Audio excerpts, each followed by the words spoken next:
Hello. This is another segment on iron deficiency and iron deficiency anemia. Here, we are going to talk about iron deficiency anemia and pregnancy. As you all know, iron deficiency anemia is the most common nutritional deficiency worldwide, affecting nearly 40% of the pregnant women globally. During pregnancy, the body's demand for iron increases significantly to support fetal development and maternal blood volume expansion. Untreated iron deficiency can lead to serious complications for both mother and baby, making early detection and management are crucial. What are the causes of iron deficiency anemia in pregnancy? Number one, pregnancy increases iron demand. Pregnancy requires 1000 milligram of additional iron for fetal and placental growth. It also important for maternal red blood cell production and compensating for blood loss that could happen during pregnancy or during delivery. Second important cause is inadequate dietary intake. Poor consumption of iron rich foods such as leafy greens, red meat, and legumes. Third, poor iron absorption. Conditions such as celiac disease, Helicobacter pylori infection can impair absorption. Frequent pregnancies. Short intervals between pregnancies deplete iron stores.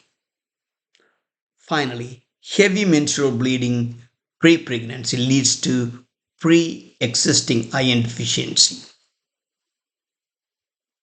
There are certain individuals have higher risk than others. Who are all?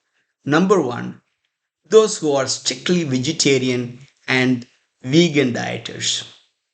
Number one, they take non-heme iron, which is less bioavailable than heme iron.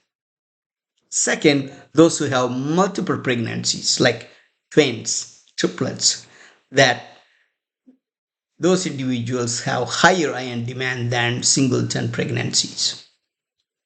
Chronic illnesses such as malaria, HIV, and parasitic infestations increase the risk of iron deficiency. And teenage pregnancies. They already have a higher nutritional needs on top of it. Having a pregnancy further increases iron need. So, what are the symptoms of iron deficiency anemia in pregnancy? It causes fatigue and weakness. It can cause pale skin, brittle nails, and pale conjunctiva. It can cause shortness of breath, dizziness, lightheadedness, unusual cravings for ice, clay, or starch, rapid or irregular heartbeat. The complications of iron deficiency can affect both mom and baby.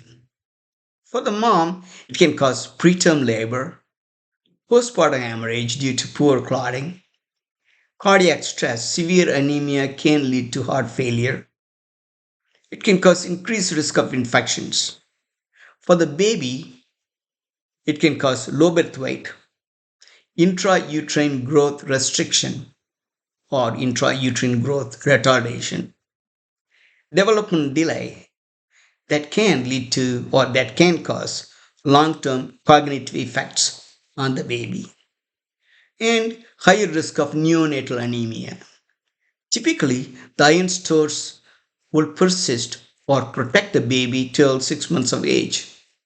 But if the mom is iron deficient or have iron deficiency anemia, the neonatal anemia, the iron stores will deplete faster than 6 months. So, how do you make the diagnosis? Number one, complete blood count.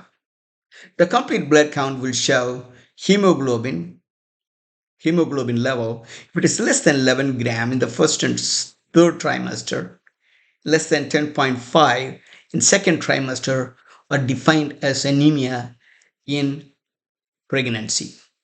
In addition, one will see low MCV suggesting microcytic anemia and low MCH, suggesting hypochromic anemia. Serum ferritin levels, often less than 30, indicates depleted iron stores. The peripheral smear will show microcytic and hypochromic RBCs. How do you prevent and treat? The prevention strategies are providing prenatal iron supplements. WHO recommends, World Health Organization recommends 30 to 60 milligram elemental iron plus 400 microgram of folic acid daily. Second, taking iron rich diet, such as taking heme iron. Heme iron is better absorbed than non heme iron, which is available in red meat, poultry, and fish.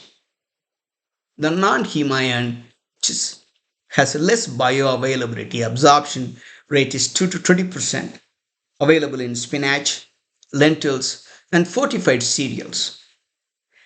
Non heme iron needs to be taken along with vitamin C containing vegetables such as tomatoes, oranges, strawberries. And also, one should be careful not to take iron blockers such as tea, coffee, or calcium rich diets such as milk and other dairy products. If you like to consume, it needs to be consumed 1 hour before or 1 hour after the iron rich diet. Once you have iron deficiency or iron deficiency anemia, how do you treat? The first line is oral iron therapy. You take ferrous sulfate, fumarate, or gluconate, 100 to 200 milligram of elemental iron per day. When you take the iron pills, one should anticipate side effects such as nausea, constipation, may require dose adjustments. Intravenous iron reserved for severe cases of iron deficiency and also those who cannot take iron pills or those who have gastrointestinal issues such as celiac disease, Crohn's disease, or recently undergone any gastric surgery. So, what kind of medicine one should use? Iron sucrose or ferric carboxymaltose. It replaces iron stores rapidly. The blood transfusion is indicated for severe anemia during delivery. All these patients who are being treated needs to be monitored and followed up. Repeat hemoglobin test 4 weeks after starting treatment. Then continue iron for 3 to 6 months postpartum if stores are depleted. Finally, iron deficiency anemia in pregnancy is a preventable and treatable condition with significant implication for maternal and fetal health. Through timely screening, dietary modification, and appropriate supplementation, adverse effects can be minimized, ensuring healthier pregnancies and improved neonatal outcomes. This concludes this segment on iron deficiency anemia and pregnancy. We'll see you in the next one. Thank you for watching.